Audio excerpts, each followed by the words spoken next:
سيقول السفهاء من الناس ما ولاهم عن قبلتهم التي كانوا عليها قل لله المشرق والمغرب يهدي من يشاء إلى صراط مستقيم وكذلك جعلناكم أمة وسطا لتكونوا شهداء على الناس ويكون الرسول عليكم شهيدا وما جعلنا القبلة التي كنت عليها إلا لنعلم من يتبع الرسول ممن ينقلب على عقبيه وإن كانت لكبيرة إلا على الذين هدى الله وما كان الله ليضيع إيمانكم إن الله بالناس لرؤوف رحيم قد نرى تقلب وجهك في السماء فلنولينك قبلة ترضاها فول وجهك شطر المسجد الحرام وحيث ما كنتم فولوا وجوهكم شطره وإن الذين أوتوا الكتاب ليعلمون أنه الحق من ربهم وما الله بغافل عما يعملون ولئن أتيت الذين أوتوا الكتاب بكل آية ما تبعوا قبلتك وما أنت بتابع قبلتهم وما بعدهم بتابع قبلة بعض ولئن اتبعت أهواءهم من بعد ما جاءك من العلم إنك إذا لمن الظالمين الذين آتيناهم الكتاب يعرفونه كما يعرفون أبناءهم وإن فريقا منهم ليكتمون الحق وهم يعلمون الحق من ربك فلا تكونن من الممترين ولكل وجهة هو موليها فاستبقوا الخيرات أينما تكونوا يأتي بكم الله جميعا إن الله على كل شيء قدير ومن حيث خرجت فول وجهك شطر المسجد الحرام وإنه للحق من ربك وما الله بغافل عما تعملون ومن حيث خرجت فول وجهك شطر المسجد الحرام وحيث ما كنتم فولوا وجوهكم شطره لئلا يكون للناس عليكم حجة إلا الذين ظلموا منهم فلا تخشوهم واخشوني ولأتم نعمتي عليكم ولعلكم تهتدون كما أرسلنا فيكم رسولا منكم يتلو عليكم آياتنا ويزكيكم ويعلمكم الكتاب والحكمة ويعلمكم ما لم تكونوا تعلمون فاذكروني أذكركم واشكروا لي ولا تكفرون يا أيها الذين آمنوا استعينوا بالصبر والصلاة إن الله مع الصابرين ولا تقولوا لمن يقتل في سبيل الله أموات بل أحياء ولكن لا تشعرون ولنبلونكم بشيء من الخوف والجوع ونقص من الأموال والأنفس والثمرات وبشر الصابرين الذين إذا أصابتهم مصيبة قالوا إنا لله وإنا إليه راجعون أولئك عليهم صلوات من ربهم ورحمة وأولئك هم المهتدون إن الصفا والمروة من شعائر الله فمن حج البيت واعتمر فلا جناح عليه أن يطوف بهما ومن تطوع خيرا فإن الله شاكر عليم إن الذين يكتمون ما أنزلنا من البينات والهدى من بعد ما بيناه للناس في الكتاب أولئك يلعنهم الله ويلعنهم اللاعنون إلا الذين تابوا وأصلحوا وبينوا فأولئك أتوب عليهم وأنا التواب الرحيم إن الذين كفروا وماتوا وهم كفار أولئك عليهم لعنة الله والملائكة والناس أجمعين خالدين فيها لا يخفف عنهم العذاب ولا ينذرون وإلهكم إله واحد لا إله إلا هو الرحمن الرحيم إن في خلق السماوات والأرض واختلاف الليل والنهار والفلك التي تجري في البحر بما ينفع الناس ما أنزل الله من السماء من ماء فأحيا به الأرض بعد موتها وبث فيها من كل دابة وتصريف الرياح والسحاب المسخر بين السماء والأرض لآيات لقوم يعقلون ومن الناس من يتخذ من دون الله أندادا يحبونهم كحب الله والذين آمنوا أشد حبا لله ولو يرى الذين ظلموا إذ يرون العذاب أن القوة لله جميعا وأن الله شديد العذاب استبرأ الذين اتبعوا من الذين اتبعوا ورأوا العذاب وتقطعت بهم الأسباب وقال الذين اتبعوا لو أن لنا كرة فنتبرأ منهم كما تبرأوا منا كذلك يريهم الله أعمالهم حسرات عليهم وما هم بخارجين من النار يا أيها الناس كلوا مما في الأرض حلالا طيبا ولا تتبعوا خطوات الشيطان إنه لكم عدو مبين إنما يأمركم بالسوء والفحشاء وأن تقولوا على الله ما لا تعلمون وإذا قيل لهم اتبعوا ما أنزل الله قالوا بل نتبع ما ألفينا عليه آباءنا أولو كان آباؤهم لا يعقلون شيئا ولا يهتدون ومثل الذين كفروا كمثل الذي ينعق بما لا يسمع إلا دعاء ونداء صم بكم عمي فهم لا يعقلون يا أيها الذين آمنوا كلوا من طيبات ما رزقناكم واشكروا لله إن كنتم إياه تعبدون إنما حرم عليكم الميتة والدم ولحم الخنزير وما أهل به لغير الله فمن اضطر غير باغ ولا عاد فلا إثم عليه إن الله غفور رحيم إن الذين يكتمون ما أنزل الله من الكتاب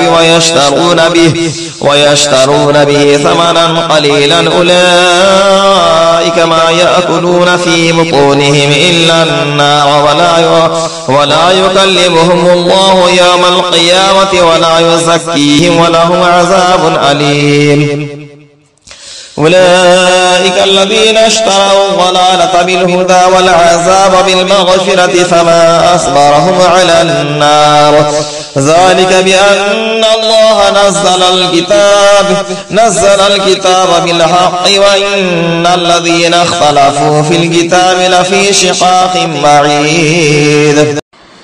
ليس البر أن تولوا وجوهكم قبل المشرق والمغرب ولكن البر من آمن بالله واليوم الآخر والملائكة والكتاب والنبيين وآتى المال على حبه ذوي القربى واليتامى والمساكين وابن السبيل والسائلين وفي الرقاب وأقام الصلاة وآتى الزكاة والموفون بعهدهم إذا عاهدوا والصابرين في البأساء والضراء وحين البأس أولئك الذين صدقوا وأولئك هم المتقون يا أيها الذين آمنوا كتب عليكم القصاص في القتلى الحر بالحر والعبد بالعبد والأنثى بالأنثى. فمن عفي له من أخيه شيء فاتباع بالمعروف وأداء إليه بإحسان، ذلك تخفيف من ربكم ورحمة. فمن اعتدى بعد ذلك فله عذاب أليم. ولكم في القصاص حياة يا أولي الألباب لعلكم تتقون. كتب عليكم إذا حضر أحدكم الموت إن ترك خيرا الوصية للوالدين والأقربين بالمعروف حقا على المتقين. فمن بدله بعدما سمعه فإنما إثمه على الذين يبدلونه وإن الله سميع عليم. فمن خاف من موص جنفا أو إثما فأصلح بينهم فلا إثم عليه إن الله غفور رحيم. يا أيها الذين آمنوا كتب عليكم الصيام كما كتب على الذين من قبلكم لعلكم تتقون. أياما معدودات. فمن كان منكم مريضا أو على سفر فعدة من أيام أخر. وعلى الذين يطيقونه فدية طعام مسكين. فمن تطوع خيرا فهو خير له وأن تصوموا خير لكم إن كنتم تعلمون. شهر رمضان الذي أنزل فيه القرآن هدى للناس وبينات من الهدى والفرقان. فمن شهد منكم الشهر فليصمه ومن كان مريضا أو على سفر فعدة من أيام أخر. يريد الله بكم اليسر ولا يريد بكم العسر ولتكملوا العدة ولتكبروا الله على ما هداكم ولعلكم تشكرون. وإذا سألك عبادي عني فإني قريب أجيب دعوة الداعي إذا دعاني فليستجيبوا لي وليؤمنوا بي لعلهم يرشدون. أحل لكم ليلة الصيام الرفث إلى نسائكم هن لباس لكم وأنتم لباس لهن. علم الله أنكم كنتم تختانون أنفسكم فتاب عليكم وعفى عنكم فالآن باشروهن وابتغوا ما كتب الله لكم وكلوا واشربوا حتى يتبين لكم الخيط الأبيض من الخيط الأسود من الفجر ثم أتموا الصيام إلى الليل ولا تباشروهن وأنتم عاكفون في المساجد تلك حدود الله فلا تقربوها كذلك يبين الله آياته للناس لعلهم يتقون. ولا تأكلوا أموالكم بينكم بالباطل وتدلوا بها إلى الحكام لتأكلوا فريقا من أموال الناس بالإثم وأنتم تعلمون. يسألونك عن الأهلة قل هي مواقيت للناس والحج وليس البر بأن تأتوا البيوت من ظهورها ولكن البر من اتقى وأتوا البيوت من أبوابها واتقوا الله لعلكم تفلحون. وقاتلوا في سبيل الله الذين يقاتلونكم ولا تعتدوا إن الله لا يحب المعتدين. وقتلوهم حيث ثقفتموهم وأخرجوهم من حيث أخرجوكم والفتنة أشد من القتل ولا تقاتلوهم عند المسجد الحرام حتى يقاتلوكم فيه فإن قاتلوكم فاقتلوهم كذلك جزاء الكافرين. فإن انتهوا فإن الله غفور رحيم. وقاتلوهم حتى لا تكون فتنة ويكون الدين لله فإن انتهوا فلا عدوان إلا على الظالمين. الشهر الحرام بالشهر الحرام والحرمات قصاص فمن اعتدى عليكم فاعتدوا عليه بمثل ما اعتدى عليكم واتقوا الله واعلموا أن الله مع المتقين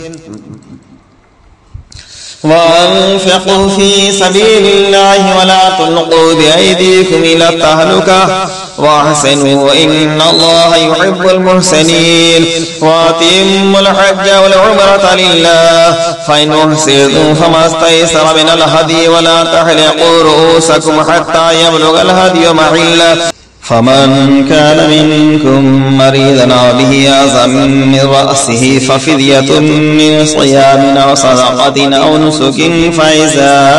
أمنتم فمن تمتع بالعمرة إلى الحج فما استيسر من الهدي فمن لم يجد فصيام 3 أيام في الحج و7 إذا رجعتم تلك 10 كاملة ذلك لمن لم يكن أهله حاضر المسجد الحرام واتقوا الله واعلموا أن الله شديد العقاب الحج أشهر معلومات فمن فرض فيهن الحج فلا رفث ولا فسوق ولا جدال في الحج وما تفعلوا من خير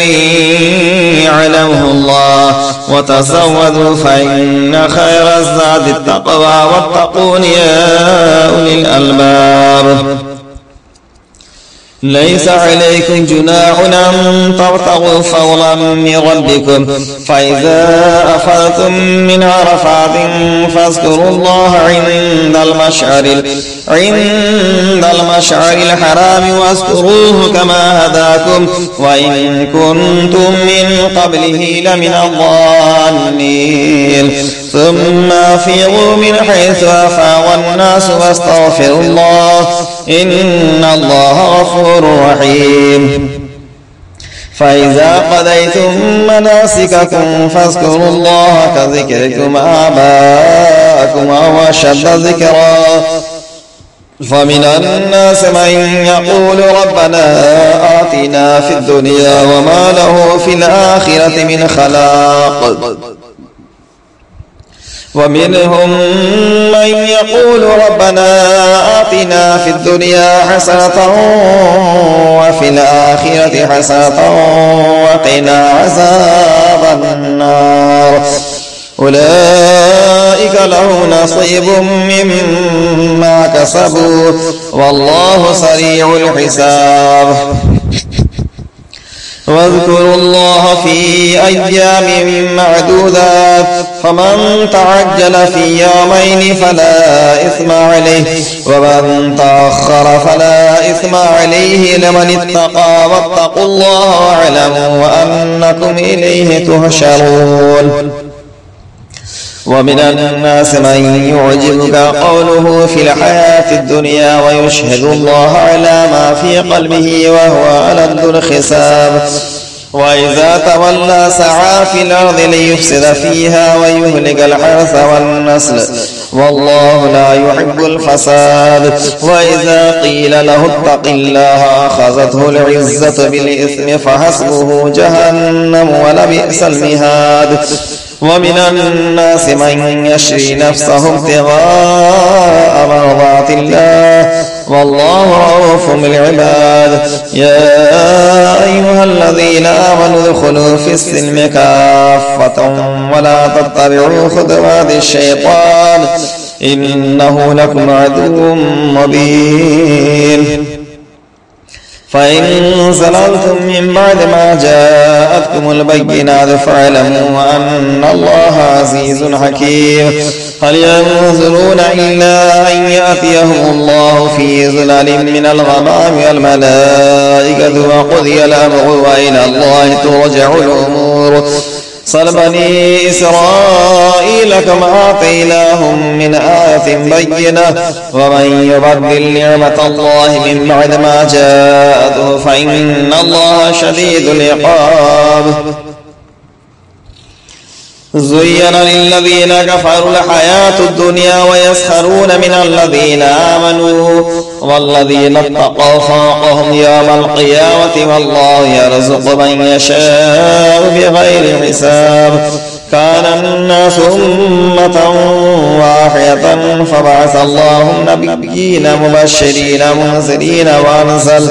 وأنزل معهم الكتاب بالحق ليحكم بين الناس فيما اختلفوا فيه وما اختلف فيه إلا الذين أوتوه من بعد ما جاءتهم البينات بغيا بينهم فهدى الله الذين آمنوا لما اختلفوا فيه من الحق بإذنه والله يهدي من يشاء إلى صراط مستقيم. أم حسبتم أن تدخلوا الجنة ولما يأتكم مثل الذين خلوا من قبلكم مستهم البأساء والضراء وزلزلوا حتى يقول الرسول والذين آمنوا معه متى نصر الله ألا إن نصر الله قريب. يسألونك ماذا ينفقون قل ما أنفقتم من خير فللوالدين والأقربين واليتامى والمساكين وابن السبيل وما تفعلوا من خير فإن الله به عليم. كتب عليكم القتال وهو كره لكم وعسى أن تكرهوا شيئا وهو خير لكم وعسى أن تحبوا شيئا وهو شر لكم والله يعلم وأنتم لا تعلمون. يسألونك عن الشهر الحرام قتال فيه قل قتال فيه كبير وصد عن سبيل الله وكفر به والمسجد الحرام وإخراج أهله منه أكبر عند الله والفتنة أكبر من القتل ولا يزالون يقاتلونكم حتى يردوكم عن دينكم إن استطاعوا ومن يعتضد منكم عن دينه فيمت وهو كافر فأولئك حبطت أعمالهم في الدنيا والآخرة وأولئك أصحاب النار هم فيها خالدون. إن الذين آمنوا والذين هاجروا وجاهدوا في سبيل الله أولئك يرجون رحمة الله والله غفور رحيم. يسألونك عن الخمر والميسر قل فيهما إثم كبير ومنافع للناس وإثمهما أكبر من نفعهما ويسألونك ماذا ينفقون قل العفو كذلك يبين الله لكم الآيات لعلكم تتفكرون في الدنيا والآخرة. ويسألونك عن اليتامى قل إصلاح له خير وإن تخالطوهم فإخوانكم والله يعلم المفسد من المصلح ولو شاء الله لعنتكم إن الله عزيز حكيم.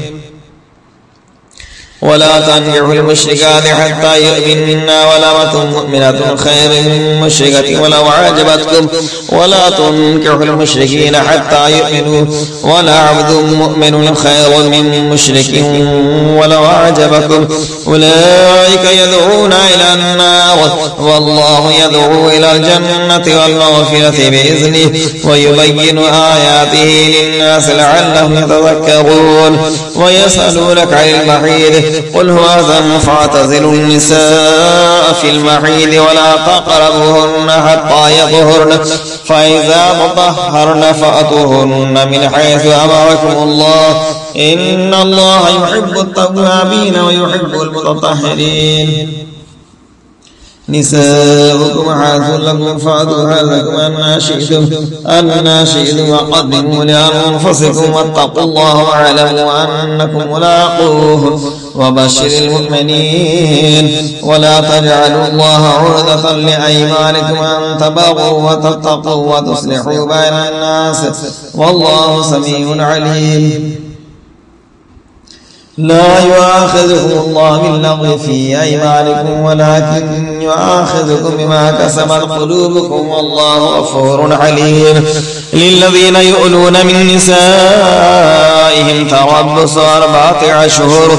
فإن فاءوا فإن الله غفور رحيم وإن عزموا الطلاق فإن الله سميع عليم والمطلقات يتربصن بأنفسهن 3 قروء ولا يحل لهن أن يكتمن ما خلق الله في أرحامهن إن كن يؤمن بالله واليوم الآخر وبعولتهن حق بردهن في ذلك إن أرادوا إصلاحا ولهن مثل الذي عليهن بالمعروف وللرجال عليهن درجة والله عزيز حكيم. الطلاق مرتان فإمساك بمعروف أو تسريح بإحسان ولا يحل لكم أن تأخذوا مما آتيتموهن شيئا إلا أن يخافا ألا يقيما حدود الله فإن خفتم ألا يقيما حدود الله فلا جناح عليهما فيما افتدت به تلك حدود الله فلا تعتدوها ومن يتعد حدود الله فأولئك هم الظالمون. فإن طلقها فلا تحل له من بعد حتى تنكح زوجا غيره فإن طلقها فلا جناح عليهما أن يتراجعا إن ظنا أن يقيما حدود الله وتلك حدود الله يبينها لقوم يعلمون. وإذا طلقتم النساء فبلغن أجلهن فأمسكوهن بمعروف أو سرحوهن بمعروف ولا تمسكوهن ضرارا لتعتدوا ومن يفعل ذلك فقد ظلم نفسه ولا تتخذوا آيات الله هزوا واذكروا نعمة الله عليكم وما أنزل عليكم من الكتاب والحكمة يعظكم به واتقوا الله واعلموا أن الله بكل شيء عليم. وإذا طلقتم النساء فبلغن أجلهن فلا تعذلوهن أن ينكحن أزواجهن إذا تراضوا بينهم بالمعروف ذلك يوعظ به من كان منكم يؤمن بالله واليوم الآخر ذلكم أزكى لكم وأطهر والله يعلم وأنتم لا تعلمون. لا جناح عليكم إن طلقتم النساء ما لم تمسوهن أو تفرضوا لهن فريضة ومتعوهن على الموسع قدره وعلى المقتر قدره متاعا بالمعروف حقا على المحسنين. وإن طلقتموهن من قبل أن تمسوهن وقد فرضتم لهن فريضة فنصف ما فرضتم إلا أن يعفون أو يعفو الذي بيده عقدة النكاح وأن تعفوا أقرب للتقوى ولا تنسوا الفضل بينكم إن الله بما تعملون بصير. حافظوا على الصلوات والصلاة الوسطى وقوموا لله قانتين. فإن خفتم فرجالا أو ركبانا فإذا أمنتم فاذكروا الله كما علمكم ما لم تكونوا تعلمون. والذين يتوفون منكم ويذرون أزواجا وصية لأزواجهم متاعا إلى الحول غير إخراج فإن خرجنا فلا جناح عليكم فيما فعلن في أنفسهن من معروف والله عزيز حكيم. وللمطلقات متاع بالمعروف حقا على المتقين كذلك يبين الله لكم آياته لعلكم تعقلون. ألم تر إلى الذين خرجوا من ديارهم وهم ألوف حذر الموت فقال لهم الله موتوا ثم أحياهم إن الله لذو فضل على الناس ولكن أكثر الناس لا يشكرون. وقاتلوا في سبيل الله واعلموا أن الله سميع عليم. من ذا الذي يقرض الله قرضا حسنا فيضاعفه له أضعافا كثيرة والله يقبض ويبسط وإليه ترجعون. ألم تر إلى الملأ من بني إسرائيل من بعد موسى إذ قالوا لنبي الله ابعث لنا ملكا نقاتل في سبيل الله قال قال هل عسيتم إن كتب عليكم القتال ألا تقاتلوا قالوا وما لنا ألا نقاتل في سبيل الله وقد أخرجنا من ديارنا وأبنائنا فلما كتب عليهم القتال تولوا إلا قليلا منهم والله عليم بالظالمين. وقال لهم نبيهم إن الله قد بعث لكم طالوت ملكا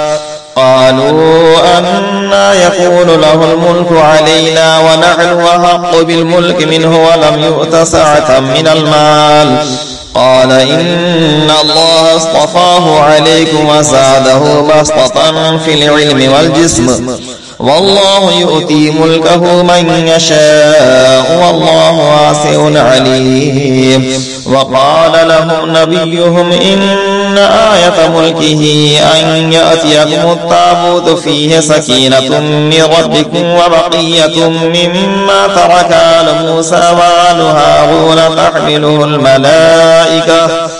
إن في ذلك لآية لكم إن كنتم مؤمنين. فلما فصل طالوت بالجنود قال إن الله مبتليكم بنهر فمن شرب منه فليس مني ومن لم يطعمه فإنه مني إلا من اغترف غرفة بيده فشربوا منه إلا قليلا منهم فلما جاوزه هو والذين آمنوا معه قالوا لا طاقة لنا اليوم بجالوت وجنوده قال الذين يظنون أنهم ملاقو الله كم من فئة قليلة غلبت فئة كثيرة بإذن الله والله مع الصابرين. ولما برزوا لجالوت وجنوده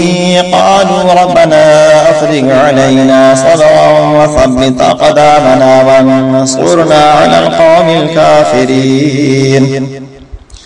فهزموهم